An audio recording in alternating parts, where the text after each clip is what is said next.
Hello student, आप सभी का स्वागत है हमारे चैनल स्मार्ट स्टडी विथ ऋषि में। तो आज हम लोग पढ़ने वाले हैं क्लास 9 का जो आपका 6 लेसन है जनसंख्या। तो हमने पिछले जितना भी वीडियो डाला है इस चैप्टर का, इस सब्जेक्ट का सारा वीडियो हमने डाल दिया है। इसका प्रश्न उत्तर डाल दिया है और इसका एमसीक्यू प्रश्न भी सारे चैप्टर का डाल दिया है। तो आज हम लोग क्लास 9 का जो लास्ट चैप्टर है जनसंख्या, पॉपुलेशन, ठीक है, इसके बारे में आज हम लोग अध्ययन करेंगे। तो आइए देखते हैं। क्या आप मानव रहित विश्व की कल्पना कर सकते हैं? आप मानव है, मनुष्य है, ठीक है। एक मनुष्य के नाते विश्व की कल्पना कर सकते हैं, सोच सकते हैं विश्व के बारे में। संसाधनों का उपयोग एवं सामाजिक तथा सांस्कृतिक वातावरण का निर्माण कौन करता है? मतलब संसाधन का निर्माण कौन करता है? आसपास हमारे जो वातावरण है, हमारे पर्यावरण है, उसका निर्माण कौन करता है? समाज एवं अर्थव्यवस्था के विकास में मानव का महत्वपूर्ण योगदान होता है। समाज एवं अर्थव्यवस्था, समाज का मतलब होता है किसी भी गांव समाज, किसी भी शहर का समाज, एक परिवार का समाज, जो भी समाज है हम लोग का, ठीक है, वहाँ का अर्थव्यवस्था किस प्रकार चलता है, समाज में लोग किस प्रकार रहते हैं, लोग का खान पान किस प्रकार है, वह कैसे कमाते हैं, क्या उसका आय का स्रोत है, व्यापार है, क्या है, कि विकास में मानव एक महत्वपूर्ण योगदान होता है। मानव का एक सबसे बड़ा महत्वपूर्ण योगदान उसमें रोल निभाता है। मानव संसाधनों का निर्माण एवं उपयोग तो करते ही है, वे स्वयं भी विभिन्न गुणों वाले संसाधन होते हैं। मानव तो अनेक प्रकार के संसाधन उपयोग करते ही हैं, चाहे वो जंगल से लकड़ी का संसाधन हो, चाहे वो खनन का संसाधन हो, या फिर चाहे कोई प्रकार का अन्य प्रकार का संसाधन हो, गाड़ी का हो, तेरा जानवरों का हो, कोई भी संसाधन का एक कार्य हो, ठीक है, उसमें से स्वयं भी एक बहुत बड़े गुण वाला भी संसाधन है। मानव, हमने पिछले चैप्टर में बताया था कि मानव खुद एक बहुत बड़ा संसाधन है। कोयला तब तक चट्टान का एक टुकड़ा था जब तक कि मानव उसे प्राप्त करने की तकनीक के आविष्कार करके उसे एक संसाधन नहीं बनाया। मतलब कोयला तब तक एक चट्टान का रूप था, ठीक है, जब तक मनुष्य उस तक पहुंचा नहीं था, जब तक उसका कार्य करने, उसका उपयोग करने के लिए नहीं जानता था, तब तक वह एक चट्टान था। और जब वो काम करने के लिए उसको सीख गया, उसका उपयोग सीख गया, तो क्या हो, एक संसाधन हो गया। प्राकृतिक घटनाएं, जो हमारे प्राकृतिक घटना होते हैं, बाढ़ आते हैं, तूफान आती है, भूकंप आते हैं, ये सब प्राकृतिक घटनाएं जैसे बाढ़ आना या सुनामी, या जब किसी घनी आबादी वाले गांव या शहर को प्रभावित करते हैं, तभी वे आपदा कहलाते हैं। मतलब ये तब तक ठीक है जब तक कि मनुष्य को कोई तरह का नुकसान ना पहुंचाता हो। ये आपदा, आपदा मतलब वहां पे बहुत प्रकार का मनुष्य जान माल की क्षति हो गया है, तो वहां पे आपदा हो जाता है, वहां पे लोगों को दिक्कत होने लगता है, तो उसको आपदा कहते हैं, ठीक है। इसीलिए सामाजिक अध्याय में जनसंख्या एक आधारी तत्व है, और इसीलिए सामाजिक अध्याय अगर देखा जाए, समाज के अध्याय के बारे में देखा जाए, तो जनसंख्या एक आधारी तत्व है, एक तरह से अलग प्रकार का एक तत्व है। यह एक संदर्भ बिंदु है जिसमें दूसरे तत्वों का अवलोकन किया जाता है। यह एक संदर्भ बिंदु मतलब एक तरह से यह बिंदु है जिसमें दूसरे तत्व का अवलोकन किया जाता है, दूसरे तत्वों के बारे में। जैसे अगर मनुष्य हम लोग हैं तो हम दूसरे संसाधनों के बारे में उसका खोज करते हैं, उसके बारे में जानते हैं, तो उसका उपयोग करते हैं। तो यही होता है जिससे दूसरे तत्वों का अवलोकन किया जाता है तथा उसके अर्थ एवं महत्व ज्ञात किए जाते हैं, तथा उसके बारे में जानते हैं, उसका अर्थ क्या होता है। जैसे संसाधन है तो संसाधन क्या है, संसाधन के बारे में जानते हैं, ठीक है। संसाधन, आपदा एवं विनाश का अर्थ केवल मानव के लिए ही महत्वपूर्ण है। आपदा और विनाश, आपदा का मतलब हुआ जो बाढ़ उड़ आके क्षति पहुंचाता है सो, और विनाश मतलब जिससे इतना नुकसान हुआ सो, का अर्थ केवल मानव के लिए ही महत्वपूर्ण है। ये जो इसका अर्थ जो है सिर्फ मानव के लिए ही महत्वपूर्ण है। उसकी संख्या, वितरण, वृद्धि एवं विशेषताओं या गुण पर्यावरण के सभी स्वरूपों को समझने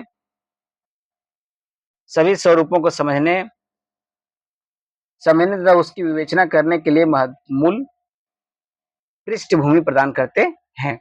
मतलब पर्यावरण के बारे में, उसकी जनसंख्या बारे में, वितरण जो बटा हुआ है, वृद्धि जो बढ़ रहा है, और विशेषता या गुण पर्यावरण के सभी स्वरूप को समझने के लिए, उसे विवेचना के लिए मूल पृष्ठभूमि प्रदान करते हैं। पृष्ठभूमि का मतलब जिस भूमि पे हुआ, जहां से वो मिला, जहां से वो प्रदान हुआ हमको, ठीक है। मानव पृथ्वी के संसाधनों का उत्पादन एवं उपयोग करता है। मानव पृथ्वी पे जितने भी संसाधन है, कोयला है, खनिज है, पेड़ पौधे हैं, हवा है, नदी नाला है, पहाड़ पर्वत है, इसका उपयोग जो है मानव उत्पादन उपयोग करता है, पृथ्वी में संसाधनों का उपयोग करता है। इसीलिए यह जानना आवश्यक है कि एक देश में कितने लोग निवास करते हैं। इसलिए यह सबसे ज्यादा महत्वपूर्ण हो गया जानना एक देश में लोग कैसे निवास करते हैं, वे कहाँ और कैसे रहते हैं, वो किस हालत में रहते हैं और कहाँ रहते हैं, कैसे रहते हैं, जिस उनकी संख्याओं में वृद्धि क्यों हो रही है तथा उनकी कौन-कौन सी विशेषताएं हैं और उसकी संख्या में कैसे दिन प्रतिदिन वृद्धि होते जा रहा है, क्या उसका विशेषता है वृद्धि होने का। भारतीय जनगणना हमारे देश की संख्या को संबंधित जानकारी हमें प्रदान करती है। अब भारतीय जनगणना अगर देखा जाए, भारतीय जनगणना के अनुसार तो ये क्या करता है, हमारे संबंधित जानकारी, जनसंख्या संबंधित जानकारी प्रदान करता है। अब टॉपिक है जनसंख्या का आकार एवं वितरण। क्या है? जनसंख्या का आकार एवं वितरण। आकार मतलब कितना फैला हुआ जनसंख्या, ठीक है, और वितरण मतलब बांटा हुआ, इसमें कितना सारा बांटा हुआ है, ठीक है। तो आइए देखते हैं आगे। भारत की जनसंख्या का आकार एवं संख्या के आधार पर वितरण है। भारत को जो वितरण किया गया, भारत को जो बांटा गया है, सो उसकी जनसंख्या तथा आकार पर बांटा गया है और उसकी संख्या पे। क्या है, मार्च 2011 तक भारत की संख्या 12.106 लाख थी, ठीक है, 12,106 लाख थी, जो कि विश्व की कुल जनसंख्या के 17% से अधिक थी। विश्व का, पूरे विश्व का जो टोटल प्रतिशत है 100%, पूरे विश्व का जो 100% जनसंख्या है उसमें 17% जनसंख्या केवल भारत में थी, ठीक है, केवल भारत में थी और ये विश्व का सबसे ज्यादा आबादी वाला में से एक था। यह 12.1 करोड़ लोग भारत के 32.8 लाख वर्ग किलोमीटर के विश्व के स्थलीय भूभाग का 2.4% के विश्व विशाल क्षेत्र में असमान रूप से वितरित हुए हैं, मतलब बटे हैं जो 32.8 लाख वर्ग किलोमीटर में फैले हुए कितना लोग, 12.1 करोड़ लोग, ठीक है। आगे है 2011 की जनगणना के अनुसार देश के सबसे अधिक जनसंख्या वाला राज्य उत्तर प्रदेश है। 2011 जनगणना देखा जाए 2011 जनगणना के अनुसार तो देश की सबसे अधिक जनसंख्या वाला राज्य उत्तर प्रदेश है। 2011 जनसंख्या के अनुसार अगर देखा जाए तो उत्तर प्रदेश में सबसे ज्यादा जनसंख्या पाया जाता है। अभी भी उत्तर प्रदेश में 22 करोड़ जनता है, जो टोटल देश की सबसे ज्यादा आबादी वही राज्य में है, जहाँ की कुल आबादी एक 1990 लाख है, ठीक है। उत्तर प्रदेश में देश की कुल जनसंख्या का 16% हिस्सा निवास करता है। दूसरी ओर हिमालय के क्षेत्र के राज्य सिक्किम की आबादी केवल 6 लाख की है और दूसरी ओर वहीं पे देखा जाए तो सिक्किम की आबादी जो है कितना है, 6 लाख, तथा लक्षद्वीप के केवल 64,429 लोग निवास करते हैं। मात्र 64,429 लोग लक्षद्वीप में निवास करते हैं, कितना कम जनसंख्या है, लाख भी नहीं है। भारत की लगभग आधी आबादी केवल 5 राज्यों में निवास करती है। ये राज्य हैं उत्तर प्रदेश, महाराष्ट्र, बिहार, पश्चिम बंगाल, आंध्र प्रदेश। ये सारे जो 5 राज्य हैं, ये भारत में केवल 5 राज्यों में सबसे ज्यादा आधी आबादी, देश का आधा आबादी इतना में निवास करता है, रहता है। क्षेत्रफल की क्षेत्रफल की दृष्टि से राजस्थान सबसे बड़ा राज्य है। अगर क्षेत्रफल की दृष्टि से देखा जाए, आकार की दृष्टि से देखा जाए तो राजस्थान सबसे बड़ा राज्य है, जिसकी आबादी भारत की कुल जनसंख्या का केवल 5.5% है और उसका आबादी जो है आपका जो राजस्थान का आबादी है वो केवल कितना है, 5.5% लोग निवास करते हैं राजस्थान में, ठीक है। ये आपका एक जनसंख्या का एक दिया है छोटा सा आपका फिगर, इसमें देखिए बटा हुआ है, ये टोटली पूरा क्या है, 100 है, ठीक है, उसमें इतना काट के इसको साइड कर दिया गया। भारत का 17.5%, पूरे विश्व का ये फिगर है, पूरे विश्व में 17% काट के भारत को अलग किया, जो कि पूरे विश्व में सबसे ज्यादा है। और क्षेत्र जनसंख्या की दृष्टि से दिखलाया भारत को, ये है आपका क्षेत्रफल की दृष्टि से। क्षेत्रफल की दृष्टि से देखा जाए तो भारत विश्व का 7वां सबसे बड़ा देश है क्षेत्रफल की दृष्टि से, कितना, 7वां सबसे बड़ा देश है, ठीक है, क्षेत्रफल की दृष्टि से। अब आगे देखिए, आपको ज्ञात करना है भारत में जनसंख्या के असमान वितरण का क्या कारण है। भारत में जनसंख्या असमान वितरण है, कहीं ज्यादा है, कहीं कम है, कहीं नहीं है, तो उसका क्या कारण है, ये आपको ज्ञात करना है। घनत्व के आधार पर भारत में जनसंख्या वितरण, घनत्व के आधार पर भारत में जनसंख्या का जो वितरण किया गया है उसको उस पर हम चर्चा करते हैं। जनसंख्या घनत्व असमान वितरण का बेहतर चित्र प्रस्तुत करता है। जनसंख्या घनत्व असमान, असमान वितरण का मतलब कहीं ज्यादा कहीं कम, अभी हमने बताया, तो वही असमान जो है बेहतर चित्र प्रस्तुत करता है। प्रति इकाई क्षेत्र में रहने वाले लोगों की संख्या को जनसंख्या घनत्व कहते हैं।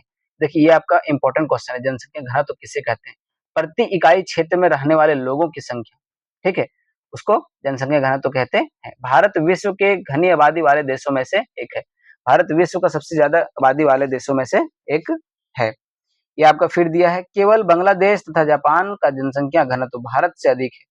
अगर देखा जाए तो बांग्लादेश और जापान का जो जनसंख्या है वो भारत से ज्यादा है। बांग्लादेश एवं जापान का जनसंख्या घनत्व ज्ञात कीजिए और उसका जनसंख्या घनत्व ज्ञात करना है। तो आइए देखते हैं। 2011 में भारत का जनसंख्या घनत्व 382 व्यक्ति प्रति वर्ग किलोमीटर था। 1 किलोमीटर में 382 लोग रहते थे, जहां बिहार का जनसंख्या घनत्व 1102 व्यक्ति प्रति किलोमीटर है। वही अरुणाचल प्रदेश में 17 व्यक्ति प्रति किलोमीटर है। चित्र 6.3 राष्ट्रीय स्तर जनसंख्या घनत्व के असमान वितरण को दर्शाता है। 6.3 आपका ये वाला फिगर है, देखिए ये 6.2 है, आपका 6.3 है, ये देखिए 6.3, हाँ ये 6.3 असमान वितरण को, ये ग्रीन से जो है 250 से कम, 250 व्यक्ति प्रति किलोमीटर से कम जो है, ये आपका ग्रीन जो किया हुआ राजस्थान है, मध्य प्रदेश है, छत्तीसगढ़ है, आपका इधर नागालैंड है, मणिपुर है, मिजोरम है, अरुणाचल प्रदेश है, मेघालय है, आपका उत्तराखंड है, हिमालय है, कश्मीर, जम्मू कश्मीर है। ये सारे क्या है 250 व्यक्ति, ठीक है, 250 व्यक्ति प्रति किलोमीटर, पर किलोमीटर में लोग रहते हैं। दूसरा आपका जो थोड़ा सा फीका ग्रीन है, 251 से 500 प्रति वर्ग किलोमीटर में, ये आपका देखिए यहाँ आपका महाराष्ट्र हो गया, गुजरात हो गया, आंध्र प्रदेश हो गया, कर्नाटक हो गया, उड़ीसा हो गया, झारखंड हो गया, असम हो गया। ये सारे जो राज्य हैं इसमें क्या है 251 से 500 के बीच में है। उसके बाद है आपका 501 से 750, जो पीला है तमिलनाडु आपका है, पंजाब है, आपका हरियाणा है, ठीक है। ये 3 राज्य जो हैं वहां पे क्या है 500 से 750 प्रति व्यक्ति किलोमीटर तक बसे हैं। उसके बाद है आपका 751 से 1000, जो आपका भगवा किया हुआ है, ये आपका केरल हो जाता है और उत्तर प्रदेश हो जाता है, ठीक है। आगे हम लोग इसमें पढ़ते हैं, इसमें दिया हुआ है, आगे देखिए 250 प्रति व्यक्ति किलोमीटर से कम जनसंख्या घनत्व वाले राज्यों के नाम बताएं। वहां पे हमने अभी जो फिगर यहाँ पे किया था हमने इसमें, ठीक है, 250 से कम, देखिए पहला जो आपका ग्रीन, ये सारे का नाम बताना, राजस्थान, मध्य प्रदेश, छत्तीसगढ़, नागालैंड, मणिपुर, मिजोरम, मेघालय, अरुणाचल प्रदेश, जम्मू कश्मीर, हिमालय, हिमाचल प्रदेश, उत्तराखंड, ये सारे जो हैं ये इसके नाम बताने हैं। आगे है पर्वतीय क्षेत्र तथा प्रतिकूल जलवायु अवस्थाएं इन क्षेत्रों की विरल जनसंख्या के लिए उत्तरदायी है। पर्वतीय क्षेत्र जो है, प्रतिकूल जलवायु जहाँ पाया जाता है, एक समान जलवायु जहाँ पे अवस्थाएं हैं, वहाँ विरल जनसंख्या के उत्तरदायी है। किस राज्य का जनसंख्या घनत्व 250 व्यक्ति प्रति वर्ग किलोमीटर से कम है और क्यों? कौन सा राज्य का 200 से 50 प्रति वर्ग किलोमीटर कम है और कम होने का कारण क्या है? असम एवं अधिकतर प्रायद्वीपीय राज्यों का जनसंख्या घनत्व मध्यम है। असम और जो अन्य राज्य हैं उसके जनसंख्या घनत्व क्या है? मध्यम, मतलब बीचों बीच है, ज्यादा न कम है न ज्यादा है। पहाड़ी, कटे छटे एवं पथरीले भूभाग, मध्यम से कम वर्षा, छिछली एवं कम उपजाऊ मिट्टी इन राज्यों की जनसंख्या घनत्व को प्रभावित करती है। मतलब पहाड़ी क्षेत्र का जो है कम छिछली वाली मिट्टी, जो जहाँ पे छिछली पानी है, कम वर्षा वाले क्षेत्र हैं, मिट्टी उपजाऊ जहाँ पे है, वहाँ पे क्या है जनसंख्या घनत्व को प्रभावित करती है। वहाँ पे एक जगह से दूसरी जगह ट्रांसफर होता है। उत्तरी मैदान भाग का दक्षिणी में केरल का जनसंख्या घनत्व बहुत अधिक है।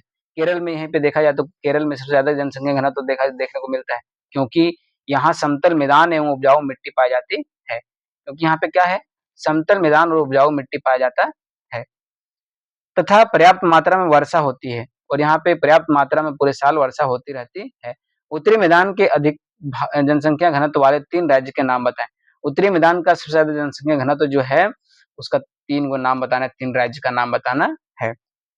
अब हम लोग देखते हैं जनसंख्या वृद्धि एवं जनसंख्या परिवर्तन की प्रक्रिया। जनसंख्या में वृद्धि जो हो रहा है, जनसंख्या में जो बढ़ोतरी देखने को मिल रहा है, वो और जनसंख्या में परिवर्तन जो हो रहा है उसकी प्रक्रिया को हम लोग समझेंगे। तो जनसंख्या एक परिवर्तनशील प्रक्रिया है, जनसंख्या क्या है? एक परिवर्तनशील प्रक्रिया है। आबादी की जनसंख्या वितरण एवं संगठन में लगातार परिवर्तन होता रहता है। आबादी की जनसंख्या अगर देखा जाए तो वितरण एवं संगठन में लगातार परिवर्तन होता है। यह परिवर्तन 3 प्रक्रियाओं जन्म, मृत्यु एवं प्रवास के आपसी संयोग के प्रभाव के कारण होता है। और ये जो प्रक्रिया है जन्म, मृत्यु और प्रवास, प्रवास का मतलब होता है एक जगह से दूसरी जगह लोग का जाना, उसे प्रवास कहते हैं। और ये जो 3 प्रक्रिया है ये के आपसी संयोग के प्रभाव के कारण होता है, एक दूसरे की वजह से होता है। सबसे पहले अब हम लोग देखेंगे टॉपिक है हम लोग का जनसंख्या वृद्धि। क्या है? जनसंख्या वृद्धि। जनसंख्या वृद्धि का अर्थ होता है किसी विशेष समय अंतराल में जैसे 10 वर्षों के भीतर किसी देश राज्य के निवासियों की संख्या में परिवर्तन।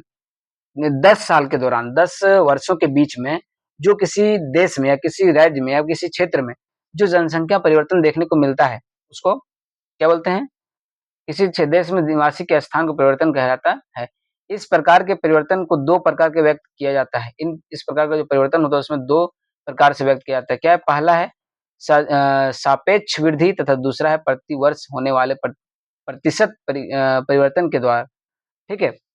प्रति वर्ष परिवर्तन जो होता है देखने को मिलता है, उसमें परिवर्तन देखने को मिलता है। प्रत्येक वर्ष एक दशक में वही बढ़ी जनसंख्या कुल जनसंख्या में वृद्धि का परिणाम है। प्रत्येक वर्ष जो एक दशक का मतलब होता है 10 वर्ष में। ठीक है? 10 साल में 10 साल में पहले की जनसंख्या को बाद की जनसंख्या से घटाकर इसे प्राप्त किया जाता है। पहले की जनसंख्या जितना था और बाद का जनसंख्या जितना निकला उसमें उसको क्या करना है? माइनस कर देना है। तो उसमें जो निकलता है इसे निरपेक्ष वृद्धि कहा जाता है। इसे क्या कहा जाता है? निरपेक्ष वृद्धि। जनसंख्या की वृद्धि का दर दूसरा महत्वपूर्ण पहलू है। जनसंख्या वृद्धि का जो दर है वो दूसरा महत्वपूर्ण पहलू है। इसका अध्याय प्रति वर्ष प्रतिशत में किया जाता है। जैसे प्रति वर्ष इसका किसमें किया जाता है? प्रतिशत में। जैसे क्या है? जैसे प्रति वर्ष वृद्धि की दर का अर्थ कि दिए हुए किसी वर्ष की मूल जनसंख्या में प्रत्येक 100 वर्षों पर 2 व्यक्तियों की वृद्धि। मतलब कि 10 वर्षों में, ठीक है, कुल जितना जनसंख्या है 2 वर्षों में की दर अर्थ की दिए हुए किसी वर्ष की मूल जनसंख्या में प्रत्येक 100 व्यक्तियों पर 2 व्यक्तियों की वृद्धि। मतलब किसी मूल क्षेत्र में 100 व्यक्ति है, 100 लोग रहते हैं, उसमें 2 लोग का जॉब हो गया तो वो जो वृद्धि देखने को मिलता है इसे वार्षिक वृद्धि दर कहा जाता है। साल में उसका वृद्धि होता है, उसका ब्याज बढ़ता है, उसका पैसा बढ़ता है, तो उसको क्या कहते हैं? वार्षिक वृद्धि। भारत की आबादी 1951 से 610 लाख से बढ़कर 2011 में 100 लाख हो गई। 12,100 लाख हो गई। ठीक है? पहले क्या था? 3,610 लाख, अब क्या होगा? 12,100 लाख हो गई। अब देखिए आपका यहाँ पे एक फिगर दिया हुआ है जो कि आप लोगों के लिए वर्ष 1951, 61, 71, 81, 91, 2001, 2011। 1991 में कितना था कुल जनसंख्या? 10 लाख में। ठीक है? कुल जनसंख्या वृद्धि लाख में और प्रतिशत में। इस सबका निकाल के प्रतिशत निकाला तो 1.25% आया। ठीक है? आपका हमने एक फिगर और नहीं बताया, ये आपका देखिए भारत की कुल जनसंख्या 1951 से 2011 के जो दिया हुआ है आपका एक डायग्राम दिया हुआ है कि 2011 में 1951 में कितना था, 2011 में यहाँ पे जनसंख्या कितना बढ़ गया है। ठीक है? कहाँ तक पहुंच गया? 1200 तक। ठीक है? देख रहे हैं ना? आपका यहाँ पे जनसंख्या कितना हो जाएगा? 12,000 1210.9 सॉरी 1210.9 आपका वृद्धि दर था और यहाँ पे क्या था? 238.40 वृद्धि था। तो बहुत वृद्धि देखने को मिला, बहुत असमान वृद्धि देखने को मिला। आगे देखते हैं सरणी 6.1 का चित्र अभी हमने बताया। 6.4 बी दर्शाते हैं कि 1951 से 1981 की जनसंख्या वृद्धि दर में नियमित रूप से बढ़ रही थी। ये जनसंख्या में तीव्र वृद्धि की व्याख्या करता है जो 1951 में 3,610 लाख से 1981 में 6,830 लाख हो गई। ठीक है?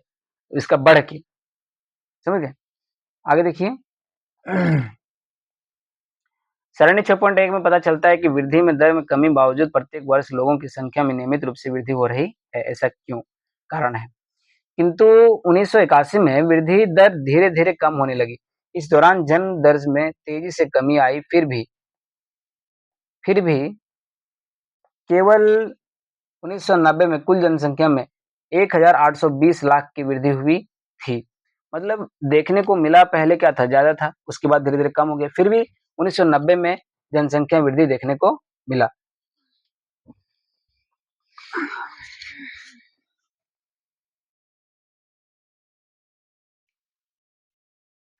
इस प्रकार ध्यान इस प्रकार ध्यान देना आवश्यक है कि भारत की आबादी बहुत अधिक है और इस प्रकार से अगर हम देखें, अगर एक नज़रिए से देखें तो भारत का आबादी क्या है, बहुत ज़्यादा देखने को मिलता है अभी के टाइम में। जब विशाल जनसंख्या में कम वार्षिक दर लगाया जाता है तब इसे सापेक्ष वृद्धि बहुत अधिक होती है। ये आपका एक एमसीक्यू प्रश्न पूछा जाएगा, सापेक्ष वृद्धि किसे कहते हैं? ठीक है, तो आपका ये हो जाएगा आंसर। जब विशाल जनसंख्या में कम वार्षिक दर लगाया जाता है तो इससे सापेक्ष वृद्धि बहुत अधिक होती है। जब 10 करोड़ जनसंख्या में न्यूनतम दर से भी वृद्धि होती है तब भी जुड़ने वाले लोगों की कुल संख्या बहुत अधिक होती है। भारत की वर्तमान जनसंख्या में वार्षिक वृद्धि संसाधनों एवं पर्यावरण के संरक्षण को निष्क्रिय करने के लिए पर्याप्त है। वृद्धि दर में कमी जन्म दर नियंत्रण के लिए किए जा रहे प्रयासों की सफलता को प्रदर्शित करता है। इसके बावजूद जनसंख्या की वृद्धि जारी है तथा 2023 में भारत चीन के पीछे छोड़ते हुए विश्व के सबसे अधिक आबादी वाला देश बन गया। कौन? भारत। भारत अभी जनसंख्या में पहला नंबर पे आ गया है चाइना से। 140 150 करोड़ हो गया है भारत में जनसंख्या। जनसंख्या वृद्धि परिवर्तन की प्रक्रिया। जनसंख्या वृद्धि परिवर्तन की प्रक्रिया जो है क्या है? जनसंख्या में होने वाले परिवर्तन की 3 मुख्य प्रक्रियाएं हैं। पहला जन्म दर, दूसरा मृत्यु और तीसरा प्रवास। जन्म दर एवं मृत्यु दर के बीच का अंतर जनसंख्या की प्राकृतिक वृद्धि है। जनसंख्या में जो वृद्धि देखने को मिलता है, ये जन्म दर और मृत्यु दर बहुत बड़ा अहम भूमिका निभाता है। इससे ज्यादा निभाता है भूमिका प्रवास। ठीक है, उसके बारे में हम लोग आगे पढ़ेंगे प्रवास क्या है। एक वर्ष में प्रति 1000 व्यक्ति में जितने जीवित बच्चों का जन्म होता है उसे जन्म दर कहते हैं। ये आपका वेरी इंपॉर्टेंट क्वेश्चन है, वेरी इंपॉर्टेंट क्वेश्चन वीआई है। ठीक है, जन्म दर और मृत्यु दर। तो देखिए क्या है जन्म दर। एक वर्ष में प्रति 1000 व्यक्तियों में जितने जीवित बच्चों का जन्म होता है उसे जन्म दर कहते हैं। यह वृद्धि एक प्रमुख घटक है क्योंकि भारत में हमेशा जन्म दर मृत्यु दर से अधिक रहा है। ठीक है, आगे है एक वर्ष में प्रति 1000 व्यक्तियों में मरने वाली संख्या को मृत्यु दर कहा जाता है। मृत्यु दर में तेज गिरावट भारत की जनसंख्या वृद्धि की दर का मुख्य कारण है। भारत में अगर जनसंख्या का गिरावट होता है तो उसमें मृत्यु दर में ज्यादा देखने को मिलता है। 1980 तक उच्च जन्म दर एवं मृत्यु दर में लगातार गिरावट के कारण जन्म दर तथा मृत्यु दर में काफी बड़ा अंतर आ गया एवं इसके कारण जनसंख्या वृद्धि दर अधिक हो गई। मतलब 1980 में क्या हुआ, उच्च जन्म दर और उच्च मृत्यु दर लगातार गिरावट होने के कारण बहुत ज्यादा मात्रा में जनसंख्या का असमान होने लगा, जनसंख्या कम होने लगा। ठीक है, ये सबसे ज्यादा गिरावट हुआ उस टाइम। 1981 में धीरे धीरे जन्म दर में गिरावट आनी शुरू हुई, उसमें मृत्यु दर में गिरावट आनी शुरू हुई थी और इसमें क्या हुआ, जन्म दर में गिरावट आनी, मतलब बच्चा जन्म लेने ही नहीं लगा। इसके परिणाम स्वरूप जनसंख्या वृद्धि दर में भी गिरावट हुई और जिसकी वजह से क्या हुआ, जनसंख्या वृद्धि में जब मरता है तो घटता है और जब जन्म लेता है तो क्या होता है, वृद्धि होता है, ज्यादा होता है। तो उसमें भी क्या हुआ, गिरावट आने लगी। इस प्रकार के चलन का क्या कारण है और इस प्रकार का जो चलन है, इस प्रकार जो प्रक्रिया है, इसका क्या कारण है? जनसंख्या वृद्धि का तीसरा घटक है प्रवास, जो मुख्य घटक है। लोगों का एक क्षेत्र में दूसरे क्षेत्र में चले जाना प्रवास कहलाता है। प्रवास किसे कहते हैं? लोगों का एक क्षेत्र से दूसरे क्षेत्र चले जाना। किस कारण से चला जाना वो आगे पढ़ेंगे। प्रवास आंतरिक देश के भीतर तथा आंतरिक अंतरराष्ट्रीय देश के बीच में हो सकता है। प्रवास या तो देश के अंदर भागों में हो सकता है या तो दूसरे देशों के बीच हो सकता है। जैसे कमाने के लिए जाता है ना एक जगह से दूसरी जगह उठ के, तो वो क्या कहलाया, प्रवास कहलाया। क्या कहलाया, प्रवास कहलाया। आंतरिक प्रवास जनसंख्या के आकार में कई परिवर्तन नहीं लाता। आंतरिक प्रवास, अंदर का प्रवास जो होता है उसमें जनसंख्या परिवर्तन में कोई तरह का डैमेज इफेक्ट परिवर्तन नहीं देखने को मिलता है। लेकिन एक देश के भीतर जनसंख्या में वितरण को प्रभावित करता है, लेकिन एक देश से दूसरे देश में जाता है तो उसमें जनसंख्या वितरण को प्रभावित करता है। सॉरी जब एक जगह से दूसरी जगह देश में ही, जैसे झारखंड से उठ के मुंबई चला गया, झारखंड में जनसंख्या परिवर्तन देखने को मिलता है। जनसंख्या वितरण एवं उसके घटकों को परिवर्तन करने के प्रयास महत्वपूर्ण भूमिका होती है। और जनसंख्या परिवर्तन करने के प्रवास की महत्वपूर्ण भूमिका होता है, उसमें जनसंख्या में परिवर्तन जो होता है, उसमें प्रयास बहुत ज्यादा महत्वपूर्ण भूमिका निभाता है। भारत में अधिकतर प्रवास ग्रामीण में शहरी क्षेत्रों की ओर होता है। भारत में अगर देखा जाए तो सबसे ज्यादा प्रवास जो होता है, सबसे ज्यादा जो एक जगह से दूसरी जगह जाते हैं, वो गांव से शहर की ओर कमाने के लिए, अच्छे रोजगार के लिए, अच्छे शिक्षा के लिए, अच्छे सेवाओं के लिए जाते हैं। तो उसमें प्रवास वहां पे हो गया, क्योंकि ग्रामीण क्षेत्रों में आकर्षण पुश करने वाले प्रभावी होते हैं। और ग्रामीण क्षेत्रों में यही कारण पुश करने में प्रभावी होता है, मतलब कि यहाँ पे कुछ कोई तरह का साधन है ही नहीं कमाने का, तो उठ के बेचारे सभी को, मजदूर को जाना पड़ता है शहर कमाने के लिए। ये ग्रामीण क्षेत्रों में गरीबी एवं बेरोजगारी के प्रतिकूल अवस्थाएं एवं नगर अभिकर्षण पुल प्रभाव रोजगार में वृद्धि एवं अच्छे जीवन स्तर को दर्शाता है। और इस यही गांव में एक अच्छे जीवन स्तर को दर्शाता है। और वहां से जब लोग बाहर कमाने निकलते हैं तो अपने घर परिवार को अच्छी तरह से चलाते हैं और जीवन स्तर अपना सही करते हैं। तो वहां पे कहीं ना कहीं एक तरह से ये एक जगह से दूसरी जगह लोग जो जा रहे हैं, प्रवास हो रहे हैं, वहां से जनसंख्या घट रहा है, वहां पे जनसंख्या का वितरण देखने को मिलता है, परिवर्तन देखने को मिलता है। प्रवास जनसंख्या परिवर्तन का एक महत्वपूर्ण घटक है। प्रवास क्या है? जनसंख्या परिवर्तन का एक महत्वपूर्ण घटक है। ये केवल जनसंख्या के आकार को ही प्रभावित नहीं करता, बल्कि उम्र एवं लिंग के दृष्टिकोण से नगरीय एवं ग्रामीण जनसंख्या की संरचना को परिवर्तन करता है। मतलब ये केवल जनसंख्या के आकार को ही प्रभावित नहीं करता है, ठीक है, जनसंख्या के आकार को ही से प्रभावित नहीं करता है, बल्कि उस उस एवं उम्र एवं उम्र एवं लिंग के दृष्टिकोण नगरीय ग्रामीण जनसंख्या की संरचना को भी परिवर्तन करता है। भारत में ग्रामीण नगरीय प्रवास के कारण शहरों एवं नगरों की जनसंख्या में नियमित वृद्धि हुई है। भारत में क्या है? ग्रामीण प्रवास के कारण, ग्रामीण में जो प्रवास देखने को मिल रहा है, जरा जो गांव से शहर की ओर लोग जा रहे हैं, उसके कारण जनसंख्या में नियमित वृद्धि हो रही है। कहाँ पे? शहर में। 1951 में कुल जनसंख्या 1951 में कुल जनसंख्या की 17.29% नगरीय जनसंख्या थी। 1951 में अगर देखा जाए तो कुल जनसंख्या, नगरीय जनसंख्या कितना था? 17.20%। 2011 में बढ़कर 31.80% हो गई। कारण क्या हुआ? लोग यहाँ से अपने अच्छे रोजगार, अच्छे शिक्षा, अच्छे पैसे, अच्छे जीवन शैली के लिए गांव को छोड़कर लोग शहर में बसने लगे। एक दशक में 2001 में 2011 के भीतर 10 लाख से अधिक जनसंख्या वाले नगरों की 35 से बढ़कर 53 हो गई। मतलब 2001 में जितना था उससे 2001 में 35 था और 2011 में कितना हो गया? 53 हो गया। क्या? नगरीय जनसंख्या क्षेत्र। 2023 में 59 हो गई और अभी 2023 में कितना हो गया था? 59 हो गया था। अब है किशोर जनसंख्या। किशोर जनसंख्या जो बाल बच्चे आते हैं, ठीक है, उसका क्या है? किशोर जनसंख्या भारत की जनसंख्या का सबसे महत्वपूर्ण लक्षण इसकी किशोर जनसंख्या का आकार है। भारत का एक महत्वपूर्ण जनसंख्या जो देखने को मिलता है वो है किशोर जनसंख्या, किशोर अवस्था। ठीक है, यह भारत के कुल जनसंख्या का 5वां भाग है। यह भारत का कुल जनसंख्या, जितना जनसंख्या भारत में है उसका 5वां भाग में से एक है किशोर जनसंख्या। ठीक है, किशोर प्राय 10 से 19 वर्ष के आयु वर्ग के होते हैं। किशोर अवस्था कितना होता है? 10 से 19 वर्ष के लोग। ये भविष्य के सबसे महत्वपूर्ण मानव संसाधन है। ये भविष्य में आने वाले सबसे महत्वपूर्ण संसाधन में से एक है। किशोर के लिए पोषक तत्वों की आवश्यकता बच्चों को तथा वयस्क से अधिक होती है। किशोर को जो छोटे बच्चों होता है उससे ज्यादा पोषक तत्व इसको ज्यादा मिलना चाहिए। पोषक तत्व का मतलब क्या समझे? जिम्मेदारियां होता है, पढ़ने का होता है, ये एक तरह से आने वाला भविष्य है, देश का एक भविष्य होता है।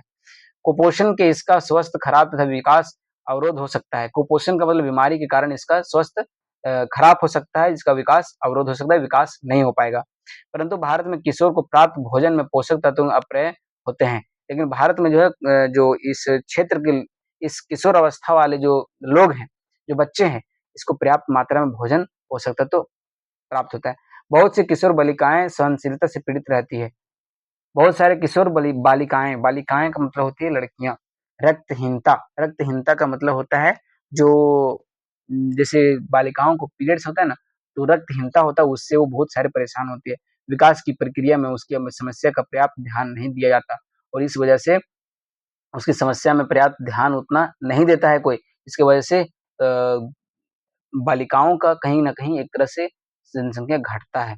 किशोर बालिकाओं को अपनी समस्याओं को प्रति संवेदनशील बनना चाहिए और ये कह रहा है, ये आपको गाइड कर रहा है कि आप अपना एक जो आपका प्रॉब्लम्स है, उसके खिलाफ आप लोग लड़िए, उसके खिलाफ आप लोग मेहनत से खड़े होइए, ताकि अपने जीवन को, अपने जीवन शैली को अच्छी तरह से जी सकें, अच्छी तरह से बना सकें, ठीक है?